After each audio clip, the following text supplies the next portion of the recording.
Hello, this is Becca from Willow Hill Designs, and welcome. Today we're continuing to work on the Roxy's Journal of Stitchery, Volume 8, Gathered Things Quilt. And we're on prompt number 6, which is Granny Chic. And I just love that prompt. I think that it's just so interesting. Well, Granny Chic seems to be coming into style now, but also it evokes memories. The girls said to think about your grandmother or your mother if you'd like to in composing what you'd like to for this prompt. And so I loved that idea. And so thinking about my grandmother, in my opinion, was a master sewist. She was just an amazing person, the way she sewed. And she sewed on a little simple treadle sewing machine. My sewing machine has a self-threading needle. It cuts the thread. It's just amazing, really, what they do today. But she did beautiful things on just a very simple, basic straight stitch machine. And one of the things that she loved to do, well, of course, she made clothes for all of her children, but one of the things she loved to do was to put lace on her sheets and her pillowcases, her bedding, her linens. She loved doing that, and I think everything was just so beautiful. The way she didn't have a plain sheet or pillowcase in her house, and so this is one of her pillowcases, and this was typical of her to add any kind of a lace. This is a eyelet lace, but she also did a crocheted lace on her pillowcases and sheets as well. And another kind of a trademark of hers was to put tucks as a design element. I just love that she went through that extra trouble to add these tucks as this beautiful little design element. I don't know if you can see the white on there, but I just think this was gorgeous. I loved that she took the time to make her things look pretty. And one of the other trademarks of her work would be French seams. You can always tell my grandmother's work because there were no raw seams in anything she did, whether it was clothing or anything for the home. You can see right here, you can tell this is her work. There's no raw seams or frayed edges showing. Everything's enclosed and encased, and that was just a trademark of her work, what she did. And I would guess that this pillowcase, I bet, is about 100 years old. It's close to 100 years old. If not, I would say it's close to it. And it's beautiful. It's just as beautiful as when she made it. So that is one thing I was thinking about with my grandmother. I would include lace in this little canvas that I will be making. And another thing was that she had, my grandparents had a vegetable garden too, very large vegetable gardens, and they loved growing. Of course, they were very self-sufficient, and but they also, she loved to grow flowers, and she would intersperse them with along the edge of her garden.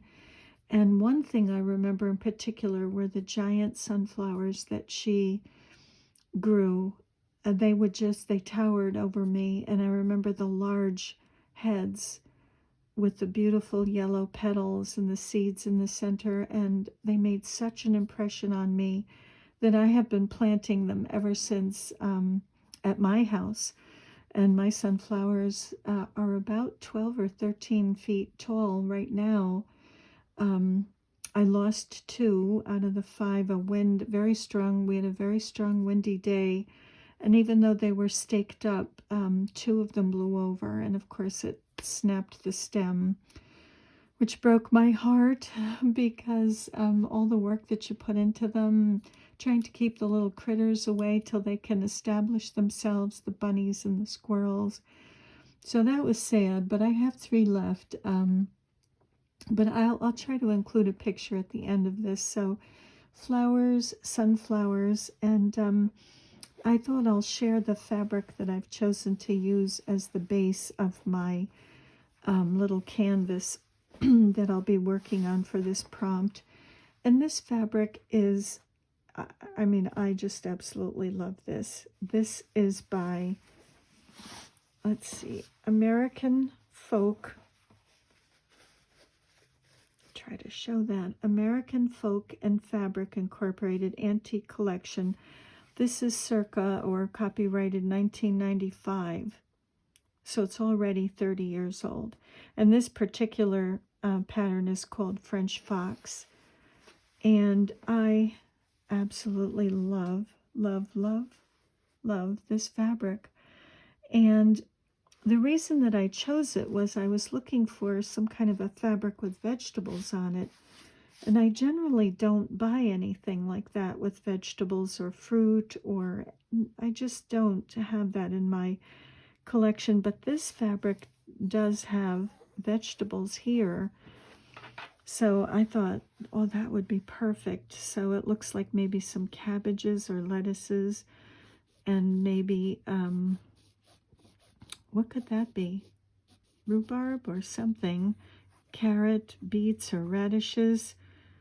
This little guy has a large red carrot, if that's a carrot, in his hand. And I just absolutely love this, and I thought that will be perfect.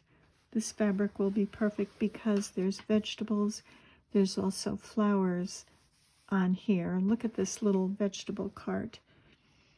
Is that just so cute? So, and the other thing, my grandparents had chickens. My grandmother had a little egg basket she would send me out, or my cousins, and to go get the eggs out of where the chickens were, the chicken coop. And so I'm pretty sure these are chickens on here. This looks like a chicken, and this looks like a chicken.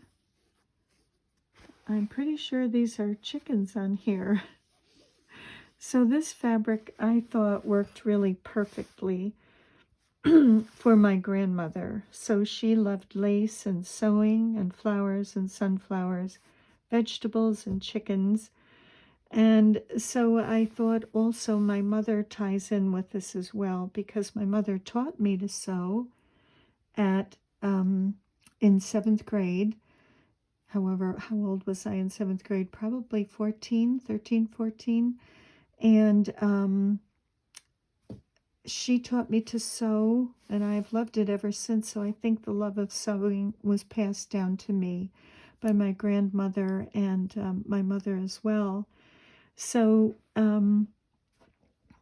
this makes me think of my mother also, because she loved flowers. She had beautiful flowers all over her property, and especially wildflowers. That was just something that she really loved. She collected them whenever we were out in nature. I don't think you're supposed to do that, but we would take a plant here and there. So the flowers on this fabric also make me think of my mom, along with my grandmother. So that's why I chose that.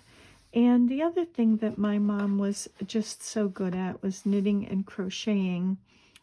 She was just really, I don't know, a master knitter. She taught me how to knit, but I just can't do what she did. She's amazing, and my sister also is amazing. But I'll show you. I'll take this fabric because it's a little bit easier to see on this. This is a doily that my mother crocheted. And I mean, I absolutely love, love, love this doily. I used to only take it out at Christmas time. And now I just leave it out all year because I love it and I want to see it. So I would never cut this up and put this in a block in this quilt. I would never cut up any of the little crocheted doilies that she's made for me. I couldn't do it.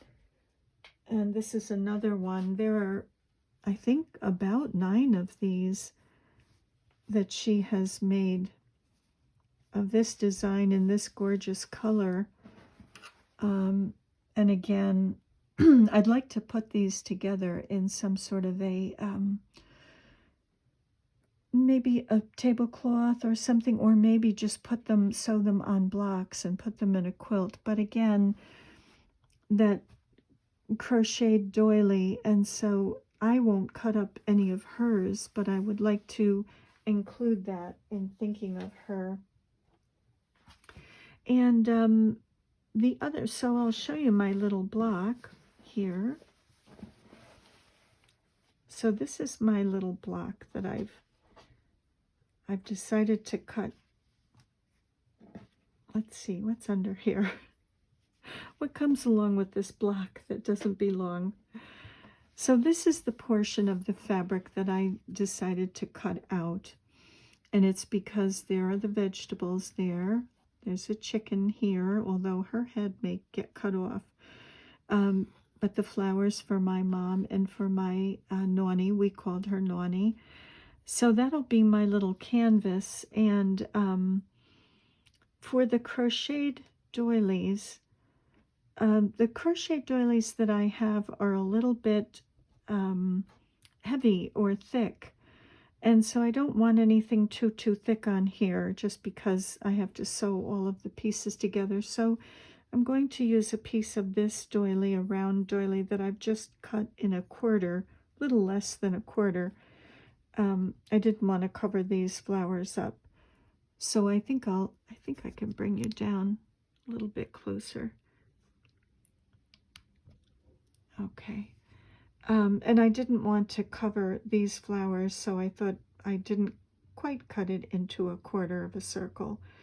So I'd like to put that there, and I have this piece also, but I hate to cover up this. I love this red. There is red in another block on this little quilt, so I think I'll just put another little tiny piece, maybe something like that, in that corner, just to, again, bring in the lace for my grandmother and also the crocheting for my mom. I have this. This was just a flower on a fabric. I know it's not a sunflower, but I tried to make it look like a sunflower. I used my Inktense pencils to give it a little bit more color, and in the center I just drew in some, trying to look like sunflower seeds, and used some micron pens and my Inktense pencils. So I'm going to consider this a sunflower, or representational of a sunflower, and I'll be cutting this out. I did put a little bit of fusible on the back of it, fusible interfacing, and I will put some fray check on the edges on here. And cut this out. So this will go on here as well, and that will be for my grandmother's beautiful giant sunflowers. And then I have this little piece of gingham that looks very old-fashioned. This may be Robin Pandolf. I think it may be from Robin Pandolf. So it's probably 20 years old, I would say. So I wanted to include a piece of this on here. Of course, it kind of ties in with that, but the reason that I did want to add that is because I'm not sure if it was my grandmother or my mother made this little apron for me. And we know aprons, of course, are coming back into style, it seems. But I used to wear this as a child. This was just so adorable. And I'm not sure who made this for me. It was either my grandmother or my mom. Here's the little ties on it and the little skirt with rickrack on here. I don't know. I don't know who it was, my mom or my grandmother. I'm not sure, but I absolutely treasure this, and I remember wearing this baking with my mom, or when she was making sauce. I remember wearing this, so I still have this and I treasure this. So that's why I wanted to bring in this little piece of blue gingham. This is reminiscent of that little apron to me. And again, because my grandmother loved lace, I thought I would bring in this little piece of lace here. And this is the selvage edge on this, so I won't finish that at all. I'll just leave it. I kind of like that look. And then I'll put this lace on here, reminiscent of my grandmother. Let's see which is this is the right side. So I'll put that on there. I'll have this other little piece up here, I think. And the very last thing I'd like to add is this little piece that says butter and eggs. And this just makes me again think of my mom and wildflowers. And I have this fabric. Let's see, let me move that out of the way. I have this fabric, which I'd like to make a quilt out of. And on this fabric, it lists or shows all different wildflowers: arrowhead, Queen Anne's lace, goldenrod, wild strawberry, violets, thistle, black-eyed Susan. These are all things that my mom, Indian pipe, these were all things that when we were out hiking, my mother taught me. I remember in particular learning all the different names of the wildflowers. So on here was butter and eggs. It was on here somewhere. So I just, because I'm working on such a small canvas, I just cut this out, butter and eggs, and it just makes me think of her. She told me a story of her and my dad were on a picnic and walking, and he reached down and picked her a little bouquet of these butter and eggs flowers and gave them to her. So I feel that this block ties in all of them. It ties in my grandmother and my mother. Let's see if I can show you a picture of butter and eggs. Let me just see. I should have a picture of it. Let's just check. Yes. Let's see if it'll. There it is. So this is what he picked her, a little bouquet of these. It's also called, I think, yellow toad flax, but we always called it butter and eggs. So that had to go on here as well. So I'm really having fun with this little block, and I will come back in probably just a few seconds for you, maybe an hour or two for me, when I have this block all composed. And I just thought I would quickly share also what I've been working on with the border. I've been stitching on that border piece, and this border piece will have laces and things, because I don't know, I think I'm up to my maybe 8th block or 9th block, but I thought I'll be putting little pieces of doilies and lace on this border, and the vine can be peeking out. So that's how that will look, but it's coming along. I'm adding the leaves, and these will be just some little kind of star flowers on here. Not sure what colors yet, but so my quilt will look like this.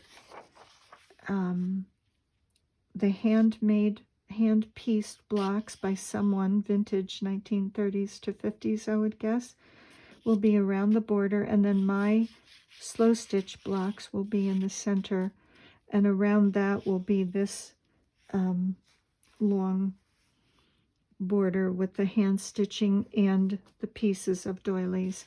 So that's kind of my plan, just to share where I'm going with all of this. But I will be back in a few seconds with this finished block. I'm back with my Granny Chic block, Granny Chic themed block, all finished. And this is what it looks like. So I just stitched on the pieces of crocheted doily. Well, they're supposed to represent crocheted doilies. So just put one in each corner, and then I cut out that flower that I would like to look like a sunflower, and I did a little bit of thread painting on it. And I didn't want to go all the way up to the edge up here because that will be in the seam allowance, and I didn't want too much bulk up here. So I did do some French knots for the little sunflower seeds, but again, I didn't go all the way up because I don't want so much bulk there. So I just thread painted this flower to remind me of the beautiful giant sunflowers my grandmother had. And I also added a little yo-yo here that I showed in, let's see, not my last, but the video before, where I showed taking a yo-yo and then gathering it. And it makes kind of an interesting little flower. So I added that as well. And kind of stitched that little ruffle down a tiny bit to kind of make it look as if it is another little sunflower here. And I stitched on this gingham, which of course reminded me of that little apron that either my grandmother or mother made, and the lace, which is symbolic of all the lace that my grandmother loved and put in so many things that she made, whether it was clothing, blouses, dresses, sheets, pillowcases. She loved lace, so that is in there. And the butter and eggs from my mom, and the remembrance of that little story that she told me about her and my father. Of course, the vegetables are in here and the flowers that they both loved. And lastly, I decided to add a little button on here. I thought a vintage button, of course, could be Granny Chic, and I got that out of my mom's little button box. I guess it's not so little. This has been around forever, and it just has all kinds of treasures in it, things like belt loops. I'm not quite sure what that was too. Rings, shower curtain hooks. You just never know what you're going to find in here. A little piece of a rose-shaped soap. There's some pop beads in here and old puzzle pieces. I guess my mom popped them in here thinking that if anyone was looking for something, she'd know where it was. So I just chose one of her buttons to add to my little piece, and it was just kind of a faded yellow little button that I loved. Very vintage looking, kind of irregular on the side. Excuse me. And I just thought it tied in so nicely with this. I felt old buttons, vintage buttons are Granny Chic. So that is my block. It is all finished, and I'd like to thank you for joining me, and I'm wishing you many blessings, and I'll say bye for now.